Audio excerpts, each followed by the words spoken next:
திருவண்ணாமலையில் ஏற்பட்ட திடீர் பரபரப்பு. கிரிவலம் சென்ற பிரபல ஹோட்டல் உரிமையாளருக்கு நடந்த கொடூரம். ஒரே அடியில் உரிமையாளரை சாய்த்த அதிர்ச்சி காணொளி.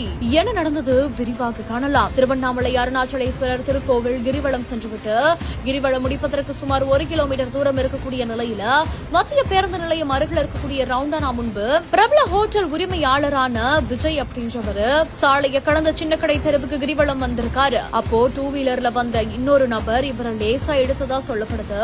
அதற்கு ஹோட்டல் உரிமையாளர் எதுக்காக இப்படி வந்து இடிக்கிறீங்க அப்படின்னு கேட்கும் பொழுது ஆத்திரமடைந்த அந்த ஒரு இருசக்கர வாகன ஓட்டி என்ன பண்ணிருக்காருன்னா வாக்குவாதத்துல ஈடுபட்டதோட பரபரப்பாக இயங்கக்கூடிய அந்த ஒரு சாலையிலேயே 2 வீலர்ல வந்த அந்த நபர் ஹோட்டல் உரிமையாளரை பின்னால வந்து ஒரே அடியில அடிச்சு அவரை கீழே விழ வச்சிருக்காரு.